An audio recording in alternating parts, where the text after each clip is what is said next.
Bonjour à tous, ravie de vous avoir aujourd'hui pour ce webinaire. Donc aujourd'hui, on va parler des leviers de la motivation au service de la performance. On va déjà essayer ensemble de comprendre ce que sont les leviers de la performance. Ce webinaire est destiné à la fois à des personnes qui se posent des questions sur leur propre motivation, mais aussi à des managers qui cherchent à optimiser la motivation de leur équipe et à des professionnels RH ou des dirigeants d'entreprise.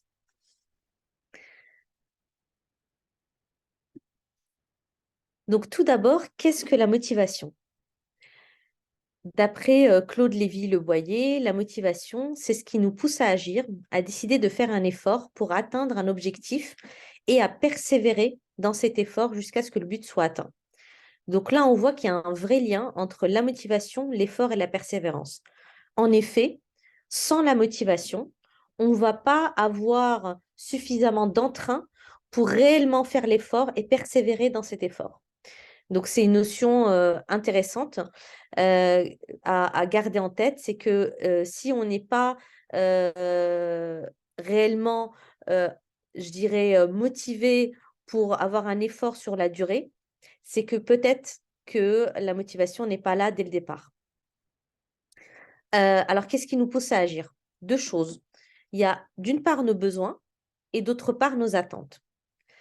Dans nos besoins, il y a différents modèles pour définir les besoins. Il y a tout d'abord le modèle très connu, donc la fameuse pyramide de Maslow, où on a à la fois des besoins primaires, donc les besoins physiologiques, des besoins de sécurité, des besoins d'appartenance, des besoins d'estime et des besoins d'accomplissement.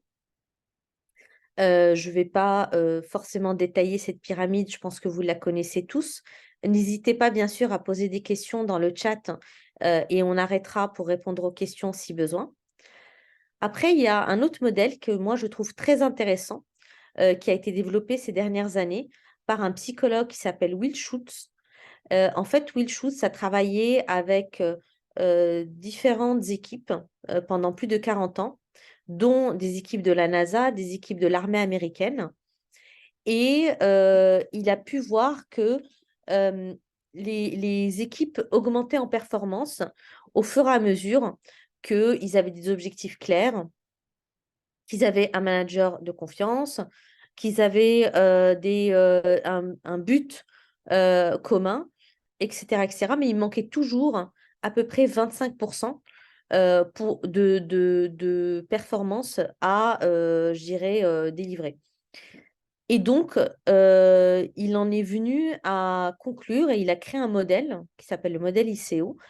Il en est venu à conclure qu'il y avait trois dimensions qui étaient extrêmement importantes dans vraiment la construction de la performance et qui répondaient à des besoins profonds de chaque être humain, qui étaient l'inclusion, le contrôle et l'ouverture. Chaque être humain a un besoin d'être inclus dans un groupe et ce besoin est différent euh, selon les personnes. Donc, le degré de notre besoin d'inclusion va changer en fonction des personnes.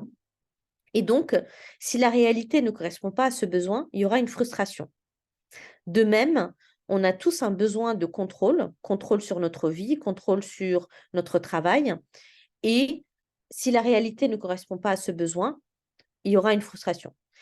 Enfin, le besoin d'ouverture, c'est le fait de pouvoir partager de l'intimité et vraiment pouvoir s'ouvrir aux autres et que les autres s'ouvrent à nous. Et ça, de la même manière, c'est un besoin qui, s'il n'est pas rempli, peut créer de la frustration et donc de la démotivation. Donc, ce qui nous pousse à agir, c'est d'abord de remplir nos besoins, qu'ils soient primaires ou qu'ils soient un petit peu secondaires, comme ceux de Will Schutz, et nos attentes.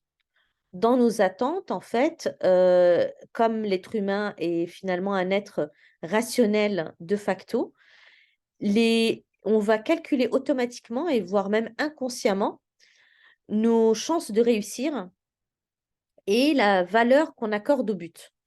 Si nos chances de réussir sont quasi certaines ou très faibles, ça ne va pas forcément nous motiver. Il faut qu'il y ait un minimum de challenge, mais il ne faut pas que le challenge soit trop élevé. Et donc ça, c'est Vroom qui a défini ces critères-là dans un modèle qu'il appelle le modèle VIE. Donc il y a à la fois des chances de réussir euh, assez raisonnables, ni trop élevées, ni trop basses. Enfin, il y a la valeur accordée au but. Si la valeur accordée au but est très faible, finalement, j'ai envie d'arriver à cet objectif, mais en réalité, ça a peu de valeur pour moi, je ne vais pas être motivée. Si ça a une très grande valeur, là, je vais être motivée. Une grande valeur ou une très grande valeur. Et donc, il y a une adéquation constante entre nos chances de réussir, la valeur accordée au but, les besoins qui sont remplis via cet objectif et notre motivation. Pardon. Je ne sais pas si à ce stade, il y a des questions. OK. Du coup, maintenant qu'on a défini un peu la motivation et ce qui nous pousse à agir, on va définir ce qu'est un levier de motivation. Donc, un levier de motivation, c'est un facteur qui nourrit la motivation de chaque personne. Ce levier peut être intrinsèque ou extrinsèque. Intrinsèque, quand il est propre à chacun, quand il dépend de chaque individu. Par exemple, on a tous à des degrés divers un besoin d'autonomie, un besoin de prendre part aux décisions, etc., etc. Extrinsèque, c'est quand ce levier est externe aux motivations, je dirais, propres à chaque individu. Donc, ce sont des éléments externes qui ne dépendent pas de l'individu. Ça peut être l'environnement de travail, les différents avantages accordés. On pense souvent, comme levier de motivation, on pense souvent au salaire. OK, c'est un levier de motivation, mais on se rend compte via pas mal d'études qu'en réalité, agir sur les éléments de motivation intrinsèques a beaucoup plus d'impact sur l'engagement du collaborateur à long terme. Quelqu'un qui a un salaire très élevé, mais qui par ailleurs ne voit pas ses besoins de reconnaissance, d'accomplissement et ses attentes remplies, ne sera pas motivé à long terme. Donc, il y a toujours prendre en compte ces éléments de besoin et se poser la question soi-même de quels sont les besoins vraiment qui sont remplis ou pas remplis par rapport à ce que je fais actuellement, les attentes et du coup les leviers de motivation en face qui vont répondre ou nourrir ces besoins et ces attentes.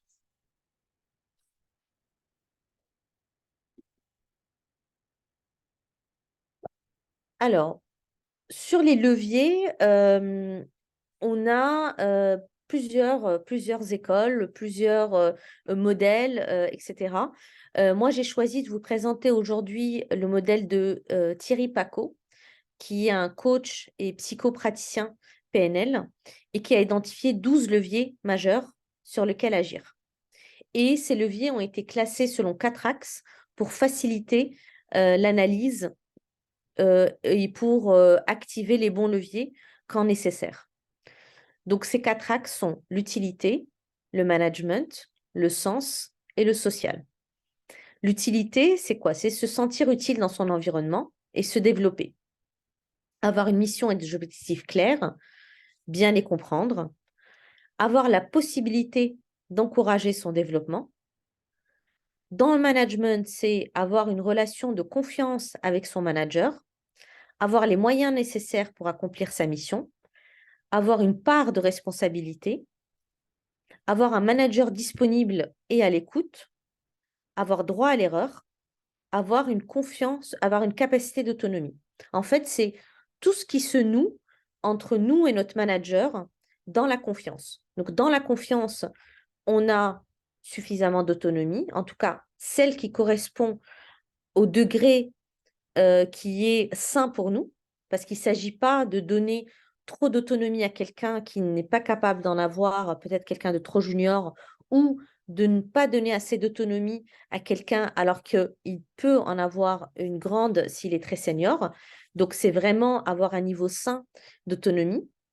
Euh, Avoir un dialogue avec le manager, avoir une responsabilité, pareil, qui correspond à notre degré d'autonomie et aussi à notre envie.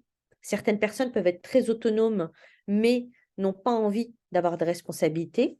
Et en fait, sur ce bloc de management, ça revient beaucoup au dialogue. Le dialogue qui peut être établi entre un manager et son collaborateur va vraiment être clé pour activer ces différents leviers. Le troisième bloc est le bloc du sens. Donc, être épanoui, fier de ce que l'on fait, avoir un sens à travers son rôle, avoir un intérêt sur ses sujets de travail. Aujourd'hui, on parle beaucoup de sens dans le travail parce que beaucoup de personnes veulent se reconvertir, par exemple, dans des nouveaux métiers ou des métiers en lien avec la transition écologique et sociale. On n'a pas forcément besoin d'être dans des métiers de transition écologique et sociale pour trouver du sens. Euh, Chacun trouve du sens dans un métier qui va être signifiant pour lui ou pour elle, qui va permettre peut-être d'apporter des choses aux autres. Donc réellement, le sens, c'est très personnel. Par exemple, quelqu'un qui va pouvoir, qui est commercial et qui va pouvoir aider ses clients à trouver des solutions plus simples, je ne sais pas, par exemple comptable. Pour des personnes, ça ne fait aucun sens. Ce n'est pas vraiment quelque chose qui les attire, alors que pour d'autres, ça fait vraiment sens. Parce que ça participe de leur envie d'amener plus d'efficacité, plus d'optimisation et de réellement être utile aux clients. Sur le volet social, là, on parle vraiment de l'interne, du contact avec les collègues, du lien social en entreprise. Donc, c'est avoir de la reconnaissance de la part de ses pairs, avoir des interactions et un environnement agréable. Et en fait, très simplement, et c'est là où on va lier les leviers de performance, les leviers de motivation à la performance. La performance, on peut dire que c'est la fonction de l'utilité, du management, du sens et du social.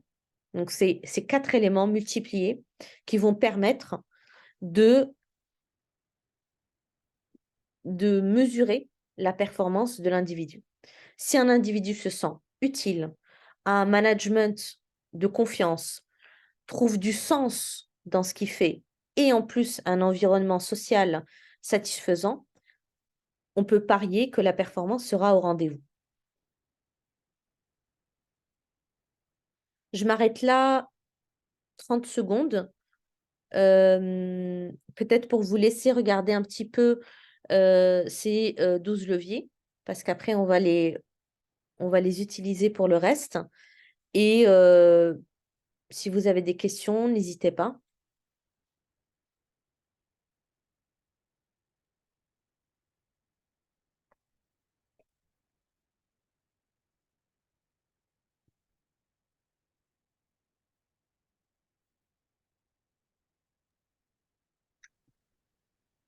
Euh, Dans le chat, on dit que c'est clair. Ok, super. Merci pour ce feedback. Ouais. Bah, ça, c'est un bon exemple de levier de motivation pour moi. Parce que du coup, je fais ce webinaire pour partager des choses que j'ai euh, apprises et utilisées dans ma carrière. Et donc, ça remplit mon besoin d'utilité et de sens en même temps.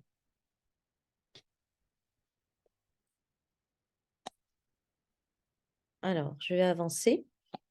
Donc, on a vu ces différents axes et on va voir maintenant comment agir sur ces axes.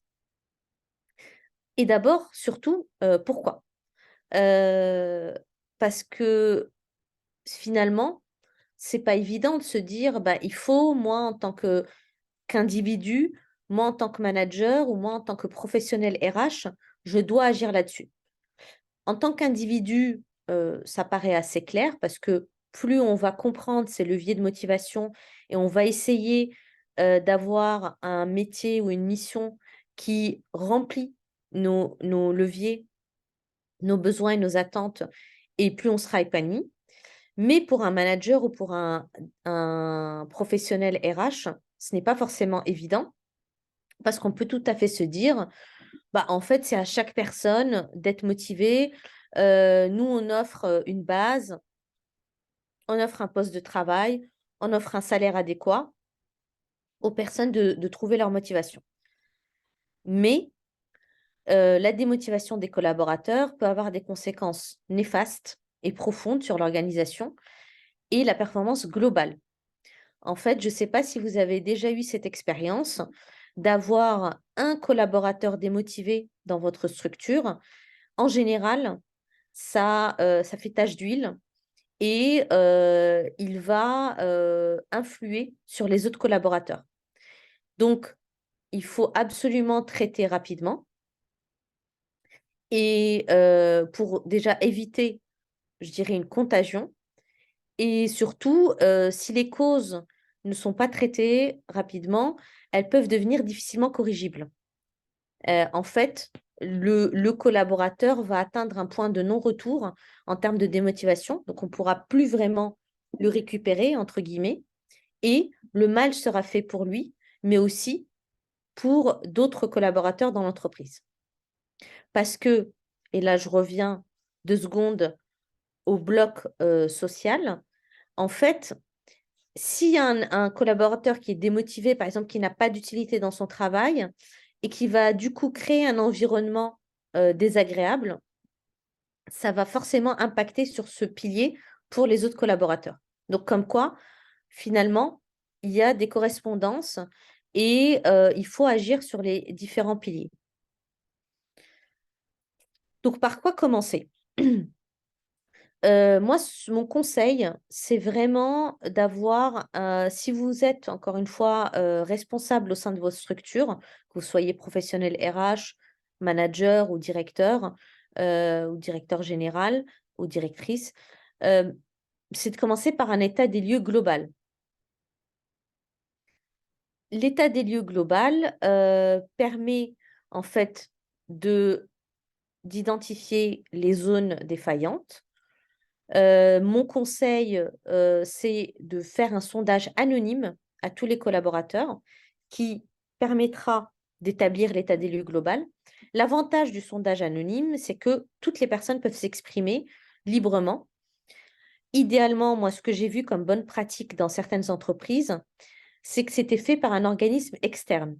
Alors, vous n'êtes pas obligé de faire ça, mais parfois, les collaborateurs se sentent plus en sécurité psychologique si le sondage est fait par un organisme externe.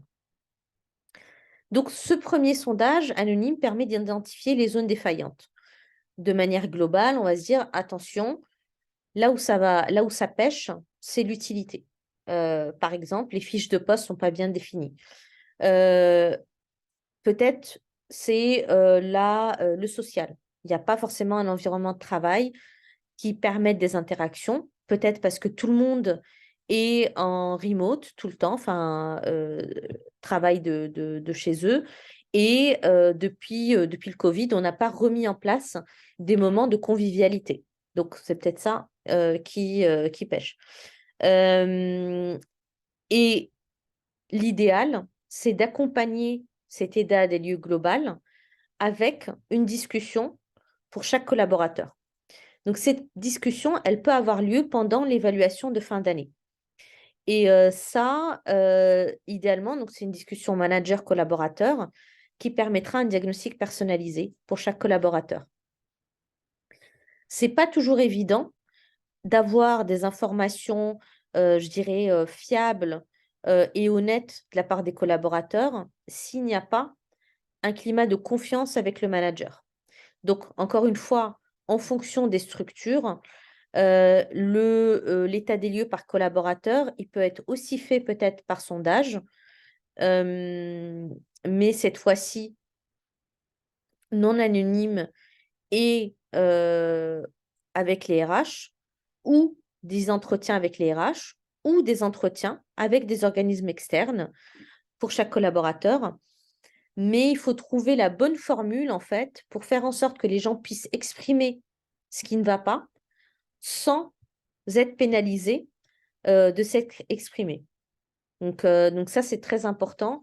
Ça permet d'avoir un diagnostic personnalisé. Les questions types qui peuvent être posées, c'est est-ce que vous vous sentez utile dans votre poste? Pourquoi? Pourquoi pas? Est-ce que vous avez confiance en votre manager? Pourquoi? Pourquoi pas? Votre travail a-t-il du sens? Comment évaluez-vous votre environnement de travail, le lien avec vos collègues? On peut creuser plus loin en repartant, donc là je remonte en repartant des 12 leviers. Estimez-vous que votre mission est assez claire, vos objectifs? Euh, Sentez-vous que votre développement est encouragé et que vous avez de la marge de progression? Avez-vous les moyens nécessaires pour accomplir votre mission? Pensez-vous que vous avez droit à l'erreur? Etc., etc. Donc, on peut creuser sur chacun des 12 leviers. Une fois qu'on a fait ça, euh, on peut avoir différentes solutions pour chacun des leviers. Et c'est ce qu'on va voir maintenant. En fait, ce qui est intéressant, c'est qu'on peut à la fois agir au niveau global et au niveau individuel pour chaque collaborateur. Au niveau global, pour l'utilité, une des premières actions qui a vraiment un effet fort, c'est de créer des fiches de poste claires pour chaque collaborateur et où il n'y ait pas de doublons ni de zones grises. On a souvent en entreprise des personnes qui ont des missions similaires, qui parfois travaillent sur des sujets qui sont très proches, voire sur les mêmes sujets. Et ça peut créer beaucoup de frustration, ça peut créer un manque d'efficacité et une perte d'énergie pour les collaborateurs qui du coup s'interrogent sur leur utilité. Finalement, si j'ai un doublon, si ce que je fais est similaire à ce que fait mon voisin, j'ai pas vraiment d'utilité. Donc là, il s'agit vraiment de clarifier en partant de la stratégie globale de l'entreprise, en divisant ces stratégies globales en actions clés, donc toutes les missions clés de l'entreprise. Et pour chaque mission clé, on a les différentes personnes qui agissent sur ces différentes missions. Ça permet aussi de donner vraiment une vision à chaque collaborateur par rapport à sa mission, à comment ce qu'il fait s'inscrit dans la vision globale, dans la stratégie de l'entreprise. Je ne sais pas si vous connaissez cette anecdote de quelqu'un qui est en train de casser des pierres. En fait, il y a deux personnes qui sont en train de casser des pierres et quelqu'un qui arrive et il dit à quelqu'un, ben, qu'est-ce que tu fais? Ben, je casse des pierres. Bon, pourquoi tu fais ça? Je ne sais pas, on m'a demandé de le faire, je le fais. Il le fait de manière assez désinvolte, pas forcément intéressée. Et il arrive auprès de la deuxième personne qui, elle, casse aussi des pierres, mais de manière très enthousiaste, bien organisée, on sent beaucoup de motivation. Et il lui dit, qu'est-ce que vous faites? Et il dit, ben, moi, je construis une cathédrale. Donc, en fait, il a vraiment lié ce qu'il est en train de faire, la petite part de la mission d'entreprise qu'il est en train de faire, à la vision globale et à la stratégie de l'entreprise. Donc ça permet vraiment à la personne encore une fois, de s'inscrire dans quelque chose qui est plus grand que soi et de sentir son utilité dans la mission globale. L'autre point qui est très important pour que la personne se sente utile, c'est que la personne, elle a besoin de savoir qu'elle va progresser, qu'elle va continuer à se développer. Et donc, établir un plan de développement des compétences et un plan de formation permet vraiment de donner cette, je dirais, cette vision à chaque personne et de lui permettre de se projeter dans l'avenir. Et aussi, un autre point intéressant, c'est que quelqu'un se sent vraiment utile quand il sent que l'entreprise investit en son développement. Donc, c'est pour ça que ce levier est là dans le bloc utilité, parce que réellement, on se sent utile quand on a cette sensation que l'entreprise nous valorise, cherche à nous développer. Et, si possible, créer des plans de carrière par poste. Alors ça, c'est beaucoup plus facile pour les grandes entreprises que pour les petites, mais ça peut être un exercice aussi intéressant pour les petites entreprises de dire, ben voilà, aujourd'hui, euh, tu es directrice du développement, voici les prochains postes possibles pour toi. Tu peux être directrice opérationnelle, au bout de 4 5 ans, peut-être directrice générale.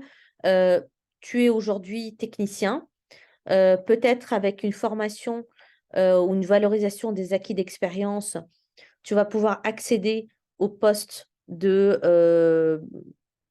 chef d'équipe, etc., etc. Donc, même si ce n'est pas toujours possible pour tout le monde, parce que effectivement, plus on monte dans la pyramide et plus le nombre de places est limité, mais ça permet de donner une visibilité aux personnes sur les suites possibles de carrière. Euh, les actions par collaborateur, c'est euh, s'aligner vraiment sur la mission et les objectifs. Et ça se fait avec le manager, avec les RH. Et ça permet vraiment de s'assurer que la personne comprend bien son utilité. Et aussi, on se sent pas toujours utile au même endroit. Euh, et donc, c'est intéressant de comprendre là où le collaborateur se sent réellement utile et de travailler ensemble pour l'activer. Donc ça, pareil, c'est des actions individuelles.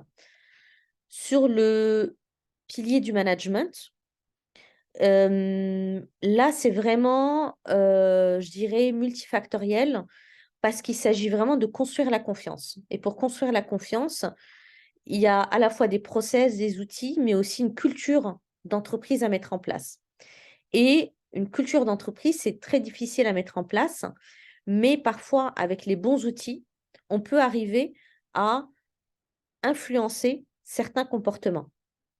Donc, par exemple, en mettant en place des processus d'échange, de collaboration entre le manager et les collaborateurs, tels que des entretiens d'évaluation à 360, des points réguliers, une revue des objectifs, on permet d'avoir un premier, je dirais, hum, premier palier de d'installation de la confiance.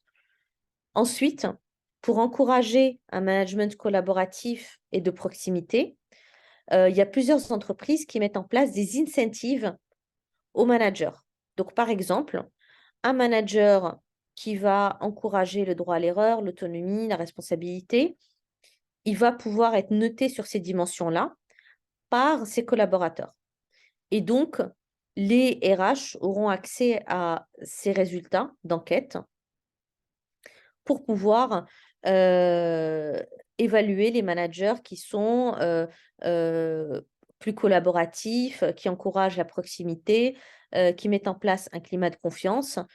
Et les managers seront récompensés soit par je dirais, le prix du meilleur manager ou des bonus en fin d'année sur cette dimension-là.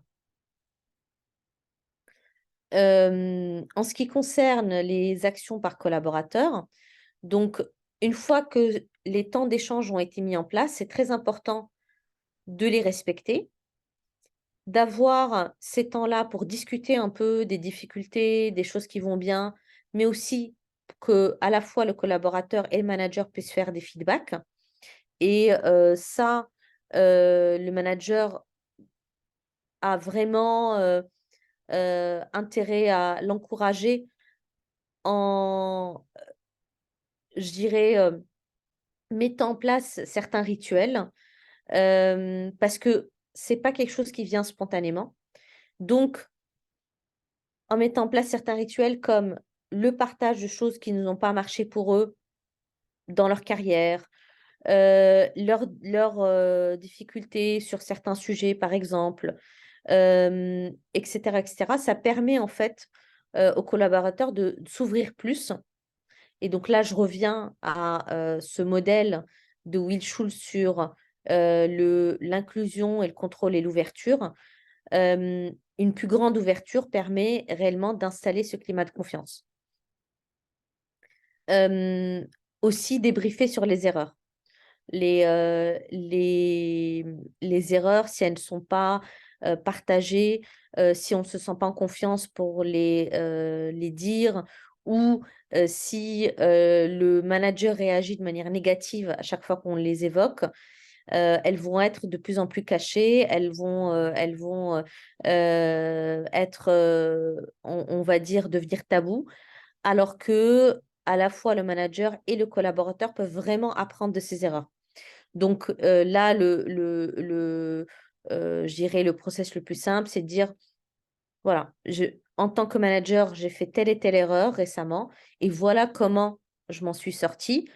Toi, de ton côté, qu'est-ce qui s'est passé pour toi? Quelles sont les erreurs que tu as faites?» Heu, le collaborateur peut partager. Il y a un temps d'échange sur le pourquoi, qu'est-ce qui s'est passé, pour ne pas reproduire, je dirais, les mêmes erreurs et ne pas se remettre dans un environnement qui crée ces erreurs-là et qu'est-ce qu'on pourrait faire, pour que ça ne se reproduise plus. Ça permet réellement d'être dans une, je dirais, une culture de confiance, de créer une sécurité psychologique et aussi d'être dans un schéma de ce qu'on appelle en anglais le growth mindset, donc le mindset de croissance, de réellement apprendre de ses erreurs. Hem, on a parlé tout à l'heure de, l'autonomie et de la responsabilité et ce que je vous ai dit, c'est que en fait, le degré d'autonomie et de responsabilité, il variait, selon chaque personne et il y a réellement souvent un fossé entre ce à quoi on peut prétendre en termes d'autonomie, de responsabilité en fonction de sa seniorité, de sa connaissance du poste et cetera et ce que l'on veut. Parfois, on veut beaucoup d'autonomie alors qu'on n'est pas encore, tout à fait prêt et donc là, c'est vraiment au manager de pouvoir avoir ces discussions, honnêtes et bienveillantes en disant à la personne: «Ben, en fait, aujourd'hui, tu veux tel degré d'autonomie, mais ce n'est pas possible à ce stade pour telle et telle raison. Alors que, parfois c'est l'effet inverse, enfin c'est l'inverse qui se produit.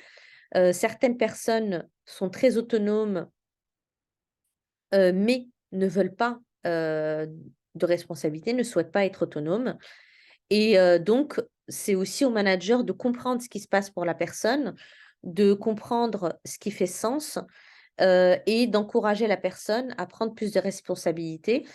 Ça peut être tout simplement que la personne a l'impression que, si elle prend trop de responsabilités et qu'elle fait des erreurs, ça lui sera reproché et donc c'est là où c'est intéressant de, discuter et de mettre en place un climat de confiance qui permet à les personnes d'aller vers plus de responsabilités sans se sentir en danger. Hem, donc heu, donc réellement, c'est très intéressant d'avoir ces discussions sur le gap entre, le réel, l'autonomie, la responsabilité réelle et le réalisable et le souhaité. Et ça permet aussi, je dirais, nourrir en fait, les autres piliers des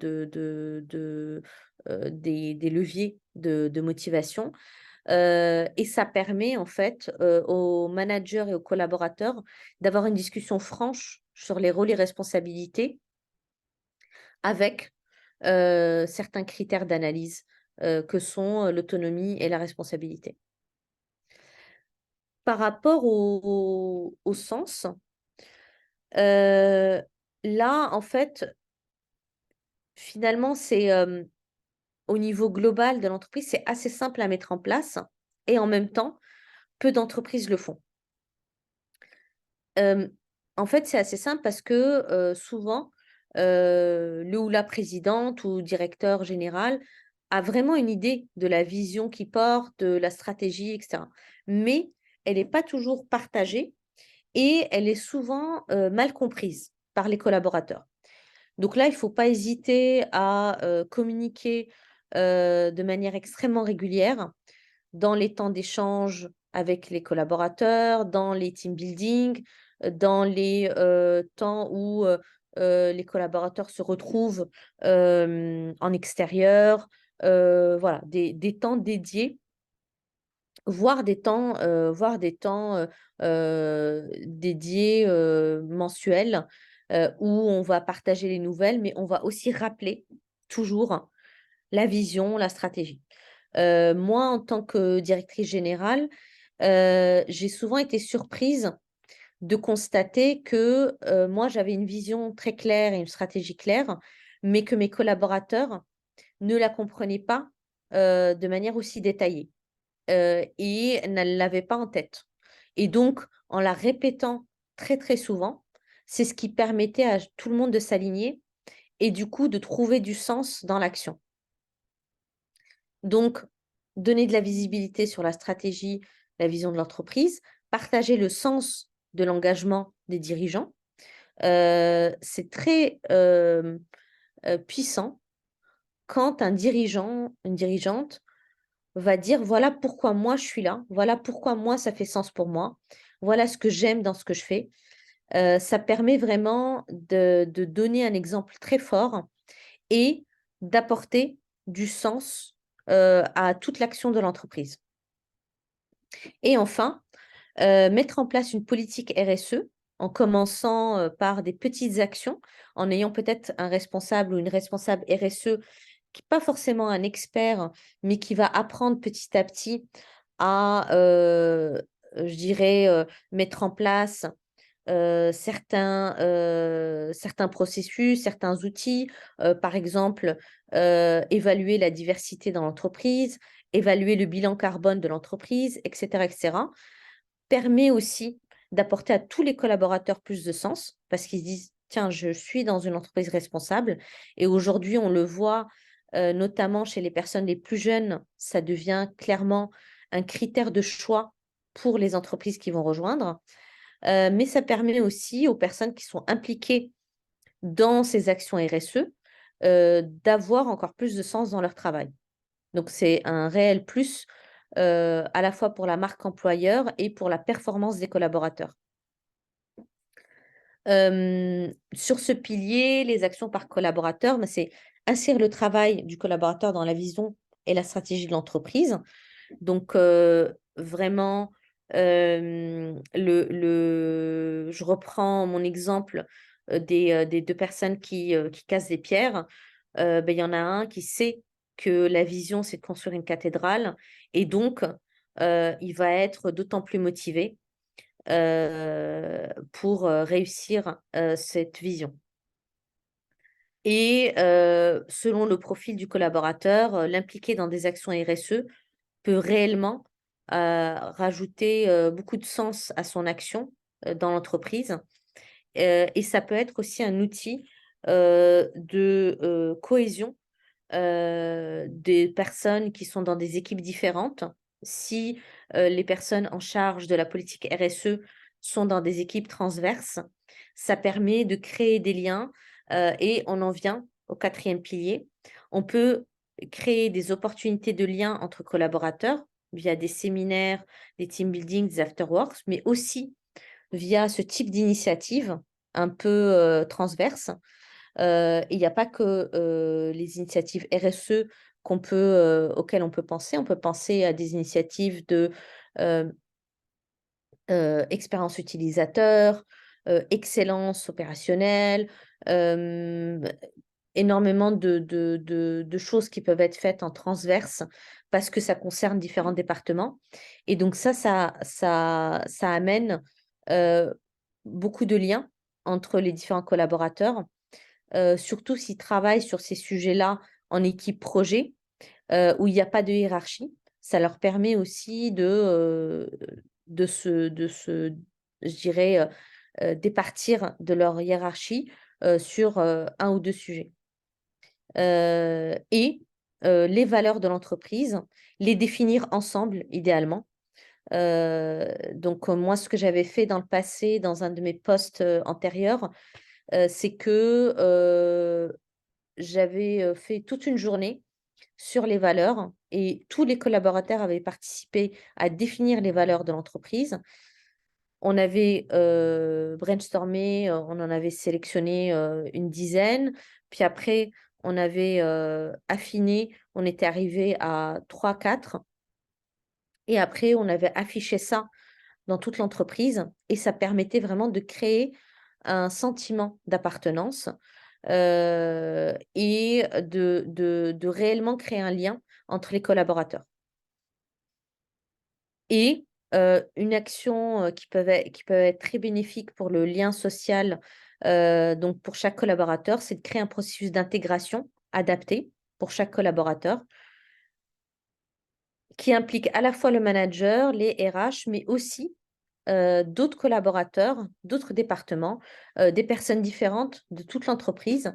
Ça permet réellement une intégration et la création d'un lien social pour chaque collaborateur.